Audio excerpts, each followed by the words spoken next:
How's it going, guys? It's Mr. Lone Wolf, and today I've got a little bit of a short mission. It's the last one that's left for me on Albany River, and then I've only got contracts left after this. Yeah, this one's called Caring for Tourists.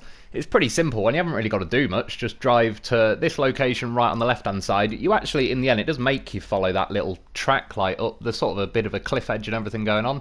And then after you drive through a checkpoint there, it makes you go over to like the north of the map, pretty close to if you've done the mission where you had to rescue the Hummer. Yeah, travel there. Like, you don't need to do any cargo. To be fair, it was actually quite a nice mission to do in the end. I decided to take the Tayga and a goddamn horse, obviously. Yeah, more doing like a speed run because, like I say, you don't need a trailer, you don't need to pick up cargo, you don't need a crane. And when I've been flicking through the contracts I've got left, there's a couple I've got to do on Burn Forest where I've got to deliver water, which, yeah, is not going to be the end of the world, just going to be a lot of, like, driving the long way round sort of thing, so I'm going to have to go and collect water, and yeah, when you go through the gateways, it deletes the water from, I believe it's the trailers that it deletes them from. Yeah, but the other missions, like, there's wood for the locals or something, is it? Like, or timber? Wood for the locals, that's what she said. It's just like a lot of faffing around, if you know what I mean. There's quite a few missions and contracts where, if it was up to me personally, I'd probably split them in half and just have them as like two separate missions. For example, like the timber for the locals is, yeah, you're kind of going to have to do 2 round trips really, because there's like long planks and that you're going to have to go to the sawmill and then log in. One of them needs like long logs and so on. Yeah, so just to do this, like set up a truck that I can actually just drop the hammer. I set up the F750. I was going to take that out because I do quite like it as a vehicle. Like, it drives nice, steering's really nice on it and all the rest of it. Yeah, got me Lo4f on the roof, but I noticed when I set it up I only had a custom gearbox. It must have always been like that. I thought there was at least, I did think it had like a custom gearbox, but I don't know why, I thought it had like a high range and an off-road as well, so yeah, I was hoping for a high range gearbox obviously, so I can actually get a bit of a move on this mission, but yeah, not to be. So I did a quick lap of the yard, and no, it wasn't going quick enough. I mean, you can see now the Tayga keeps a good pace, and this map is actually pretty massive because it's only when you're sort of driving along in something as quick as this, and after you've been ticking along for a little bit, like sort of getting further on down the road here, there's I go past one of the water towers, which is getting over to the left of the map, but yeah, it's definitely like way bigger than something like Old Factory Grounds, one of the maps we've got on about Phase 5, maybe? It didn't like that though, bottomed out on that one. I have actually changed the bumper as well. Good for me. This is one of the Taygas. I'd spent yesterday, by the way, going around, deleting a load of trailers off this map, recovering some of the trucks. I deleted the trailers and recovered some trucks from Burn Forest, which it's taken forever because each time I recover a truck, it's got to do the loading screen back to Albany River, then I've got to load back to Burn Forest, which is, yeah, another reason why I've said before, I'd prefer just every map to have a garage, just little things like that. It just makes a hell of a lot easier. Or they should at least put some kind of recovery point on each map, so it doesn't have to keep loading over to another garage or something. But yeah, again, I wouldn't hold my breath this far into the game. And yeah, I mean, things are sort of winding down really on this phase. I've got most things done. I've still, yeah, got a couple of videos and that to do, but I'm not sure when the next part of the phase is supposed to be coming out. I've just been, obviously, yeah, last week my granddad passed away, so sort of been, you know, just things, yeah, happening a bit differently this week. One thing we're doing, trying to catch them as a mouse, or plural, mice. Yeah, he had a mouse living in his house, and because my granddad, like, for the last year or two really, has been, when he went to hospital a couple of years back with COVID, or sorry, he didn't go with COVID, he fell over, and then they gave him COVID while he was in there, and then sort of fucked him up, and by the time he came out, he was bedbound.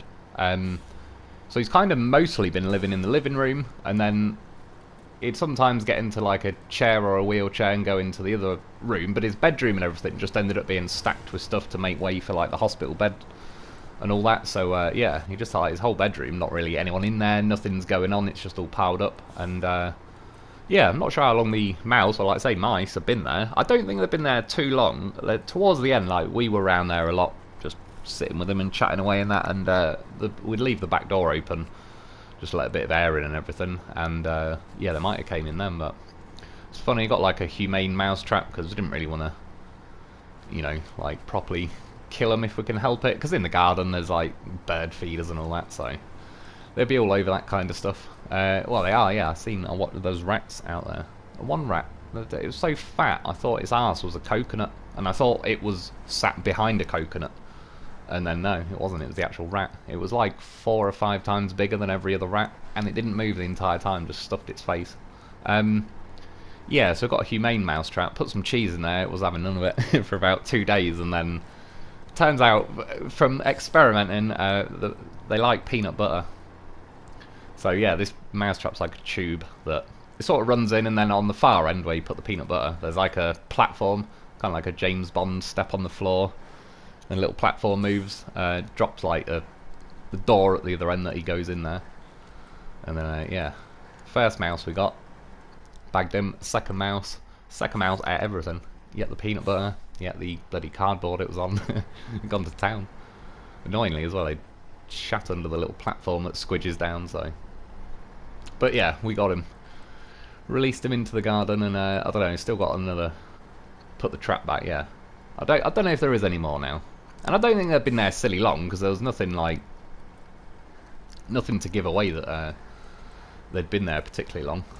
But with the back door open, there's like a big bag of bird seed right outside, because that was what my mum was sat round there like at 1 in the morning, because she was sitting with my granddad at that point, and yeah, she's seen this little mouse pop its head out of the a cup that was used to like scoop bird food. Right, cheeky little sod. Anyway, I was rambling away. That's the first half of the mission though. So, well, 7 minutes to get here, probably a little less, say 6.5. A little bit of talking at the beginning and that. And then yeah, I kind of just picked. I was going to go up to the rail yard and kind of cut across the top of the map, but I believe I've done that quite a few times now. So I thought I'll more venture across the middle of the map. But yeah, it's definitely worth bringing something like this Tayga. And I went this time, well, I left them on because it was just one of the trucks I recovered yesterday. The muds, custom muds, because they sit nice and wide. You can see every now and then, probably on this second leg of the journey, to be honest, it shows up a bit more. Like, there's a few times I almost tip, but one nice thing with the Tayga, even though someone did say it the other week, and I do agree, it's not very truck-like, the steering on the Tayga.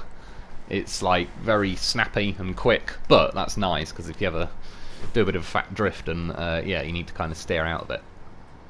This is one truck that's pretty easy to catch. Riding the ridge there.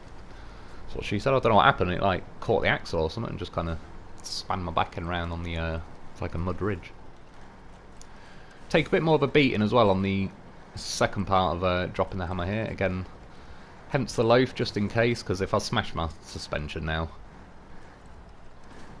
Yeah, I don't really fancy trying to get to the other end on like a bottomed out suspension.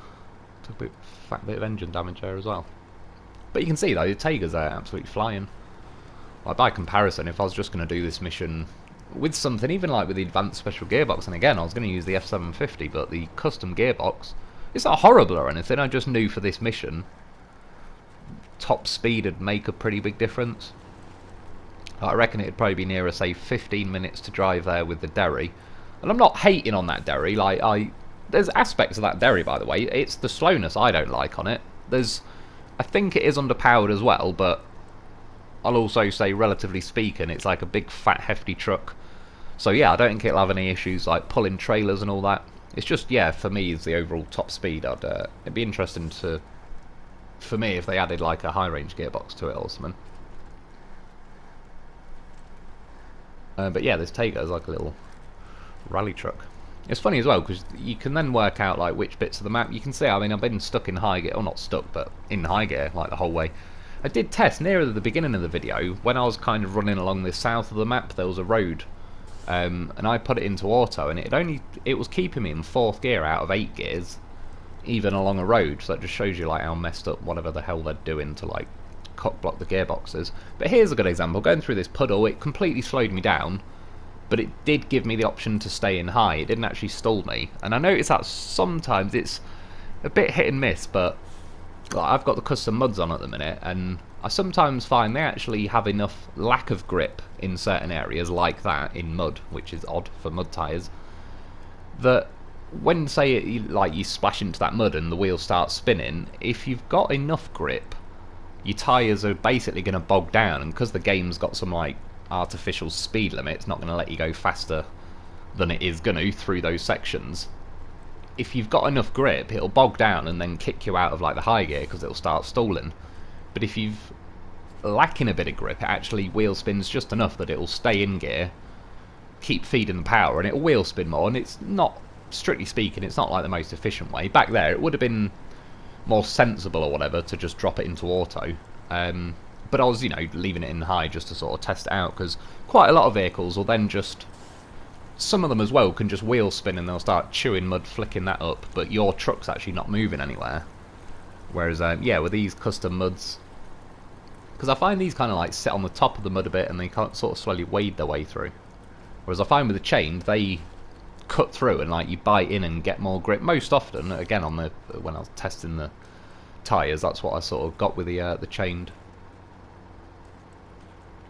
But there might be situations where if the chained bite in, but the map's got like a speed restriction on it, so it's not really your fault or whatever, it's not your vehicle choice or anything, it's just the way the game's panning out. You might actually, yeah, get too much grip, bog the wheels down, and then it'll just kick you out of high. Like going through that section I just did there, yeah, drop it down in auto. You can see though, going into auto there, clicking L1, and for anyone that's a bit newer, like, well, let's say on PlayStation anyway, if I mash the L1 button or just click it, it's probably a bit excessive mashing it repeatedly, even though I do. Once you're driving along in auto, if you press L1, what used to happen anyway at least, is you've got like 8 gears, say, in the high range gearbox. If you click L1, it'd jump up the gears to the most sensible gear, but really it just ended up translating to, like, once you've set off and built up a bit of speed, click L1 and it'll just jump up to 7th gear, which was handy because that now cut out the faff of the game auto changing through the first 7 gears, and then obviously at that point you've just got one last gear change if you're going along an area that's like you've got enough momentum and that wind up to 8th gear. Yeah, like I say, now it just, is that my washing machine finally beeping again? Lying bastard. I put it on for an hour wash about 2 hours ago. The thing has no idea what it's talking about, it has no concept of minutes. Yeah, whereas now, like, it's just locks you in like 4th gear. Again, that's why I just sit in high even along the roads these days. It's well, testing it out now. Does it actually let me go a bit higher now? I think that's about 5th. Yeah, just drop me down to 4th. I think anyway. It shrinks the screen, but I could just about make it out. Yeah. So, but I will say, in not the game's defence really, but I love high gear, so it doesn't really bother me too much. But you do notice you still feel it a bit on the roads. And then, yeah, rallying along here, kind of go past that pipe. Again, it's where you had to go and rescue the Hummer from, so, like I say, a bit of a simple mission, bit of a sort of throwaway non-mission. I just didn't have enough time tonight to do one of, like, the main delivering water missions, and, yeah. As I was looking through the mission, seeing this, I thought that'd be a quick speed run. I will say as well, to its credit, just for considering you don't have to deliver anything, it's nearly 10 grand, which is actually pretty respectable for that kind of mission. Yeah, anyway, that's about it for today, though. I hope you enjoyed. I hope it helps. Thanks for watching. Thanks to my Patreon members. Get yourself a loaf because he is a beast. And I'll be back soon.